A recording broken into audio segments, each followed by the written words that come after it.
الحمد لله الذي هدانا وما كنا لنهتدي لولا أن هدانا الله من يهد الله فلا مضل له ومن يضلل فلا هادي له أشهد أن لا إله إلا الله وحده لا شريك له وأشهد أن سيدنا ونبينا محمدا عبده ورسوله اللهم صل وسلم على سيدنا محمد وعلى آل سيدنا محمد أما بعد فيا عباد الله اتقوا الله لعلكم ترحمون. قال تعالى في كتابه العظيم وهو أصدق القائلين من عمل صالحا من ذكر أو أنثى وهو مؤمن فلنحيينه حياة طيبة ولنجزينهم أجرهم بأحسن ما كانوا يعملون. وقال رسول الله صلى الله عليه وسلم اتق الله حيثما كنت وأتي السيئة الحسنة تمحها وخلق الناس بخلق حسن. صدق الله وصدق رسوله النبي الحبيب الكريم ونحن على ذلك من الشاهد والشاكر والحمد لله رب العالمين. Hadirin rahimakumullah, syukur alhamdulillah bisa untuk berkah ini terdapat bersama-sama kumpul pada yang mulia di hari yang mulia dalam rangka melaksanakan ibadah seluruh muslimin di sholat Jumat. Mudah-mudahan segala amal ibadah kita diterima oleh Allah Subhanahu wa taala. Amin ya rabbal alamin. Hadirin rahimakumullah, kita hidup di dunia ini tentunya mendapatkan kehidupan yang bahagia, kehidupan yang beruntung, baik itu di dunia maupun di akhirat. Al-Imam Nawawi dalam kitabnya Rasul Ibad, beliau menukil perkataan salah seorang ulama yaitu Syekh Yahya bin Mu'adz Al-Razi mengenai perihal tanda-tanda orang yang beruntung. Dalam kitabnya tersebut Syekh Yahya bin Mu'adz Al-Razi mengatakan bahwasanya berubah dengan tarbiah dunia qabla an tatrukahu wa bana rabbahu qabla an yadkhulahu wa arda rabbahu qabla an yalqahu. Berubah dengan tarbiah dunia qabla an tatrukahu. Beruntung orang-orang yang meninggalkan dunia sebelum dunia itu meninggalkannya. Ayat maksudnya al-khairul katsir biman sarafa amalahu ya'amil qabla adhabaha. Kebaikan-kebaikan yang banyak bagi orang-orang yang dapat mengeluarkan hartanya di jalan Allah Subhanahu wa taala, mengeluarkan hartanya di jalan untuk mendapatkan ridha Allah Subhanahu wa taala sebelum harta itu ditinggalkannya. Maka beruntung orang-orang yang dapat mengeluarkan hartanya di jalan Allah Subhanahu wa taala, karena orang-orang yang mengeluarkan hartanya di jalan Allah Subhanahu wa taala, hartanya akan Allah yang kehendakkan. Allah Subhanahu wa taala akan simpan untuk bekal ke akhirat nanti. Dalam Al-Qur'an menyatakan bahwa alladziina yunfiquna amwalahum fi sabilillah kamathali habbatin ambatat sab'a sanabil fi kulli sunbulatin mi'atu habbatin wallahu yudha'ifu liman yasha' wallahu wasi'un alim. Perumpamaan orang-orang yang menginfakkan hartanya di jalan Allah Subhanahu wa taala seperti perumpamaan sebuah biji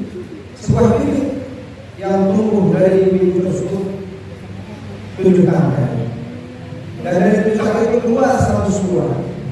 Jadi Allah Subhanahu wa taala minta kepada pahala orang-orang yang berharta di Allah Subhanahu wa taala 1 dari 200 kali bagiannya. Allah من يهدي من يشاء والله واسع والله واسع عليم. Hadirin rahimakumullah.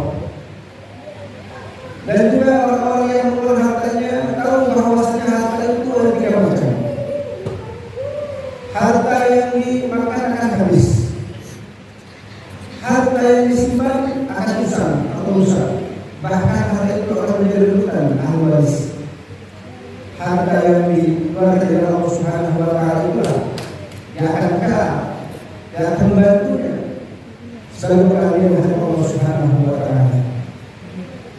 Yang kedua, pada jemaah sekalian, orang berubah adalah orang-orang yang balaghu yadkhulahu, orang-orang yang dapat membangun kuburannya sebelum dia masuk bulan tersebut.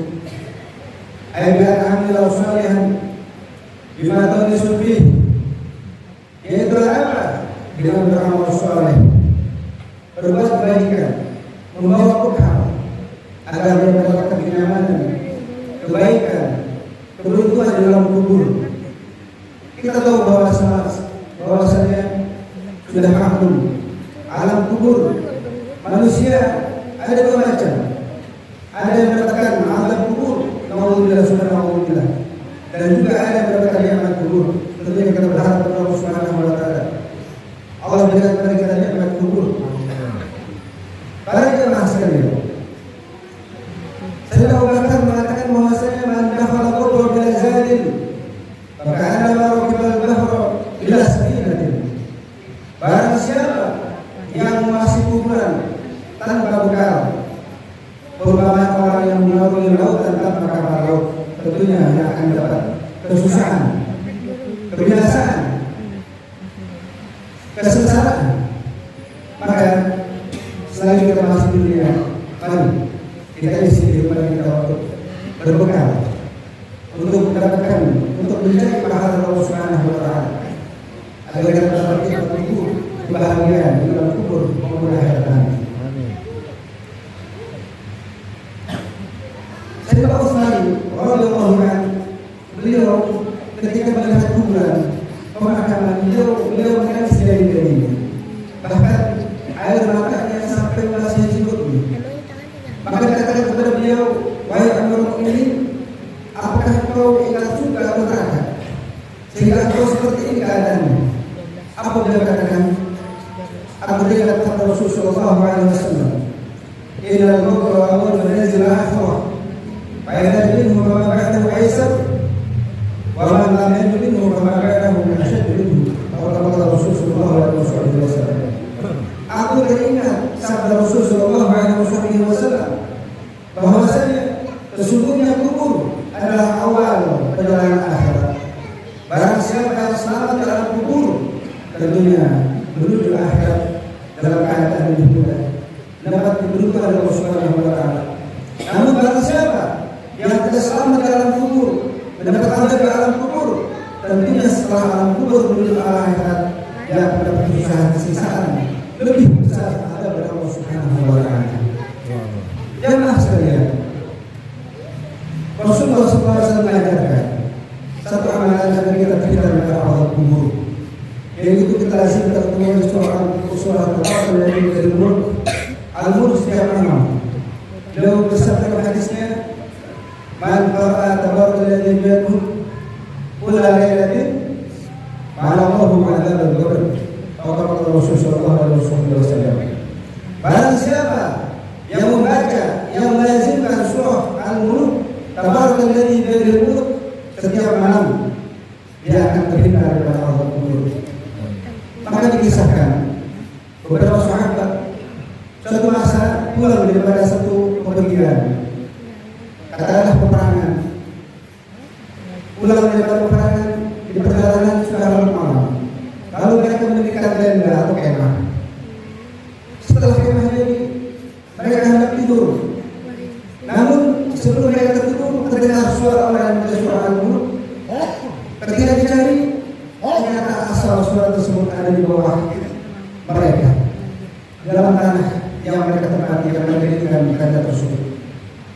Maka di pagi hari, beberapa sahabat dari Rasulullah SAW menceritakan kejadian tersebut. Apa kata Rasulullah SAW? Itulah surah Al-Mulk yang menjaga orang yang menjaganya, yang membaca setiap malam di depan Allah kubur. Mudah-mudahan kita bisa mengamalkan kepada surah Al-Mulk setiap malam, karena kita dekat kepada Allah kubur. Yang terakhir pada jemaah sekalian, orang itu adalah orang-orang yang Allah Rabbahu qabla an yardahu. Orang yang berdoa kepada Allah pada Tuhan sebelum dia berjumpa dengannya. Ai bimtithali awamirihi wa ijtinabi nawahihi. Dengan melaksanakan semaksimal mungkin segala perintah Allah Subhanahu wa taala dan juga menjauhkan segala larangannya semaksimal mungkin juga. Mudah-mudahan tiga perkara yang kita lakukan agar kita tidak bersama beruntung baik di dunia maupun di akhirat nanti. Amin ya rabbal alamin. وفق الطاعة وطاعة رسوله قال تعالى يقول وبقول نية المهتدون وإذا قرأ القرآن فاسألوا له أجر لعلكم ترحمون. أعوذ بالله من الشيطان الرجيم والعصر إن الإنسان لفي خسر إلا الذين آمنوا وعملوا الصالحات وتواصوا بالحق وتواصوا بالصبر. بارك الله في القرآن العظيم ونفعني وإياكم بما فيه من الآيات والذكر الحكيم وتقبل مني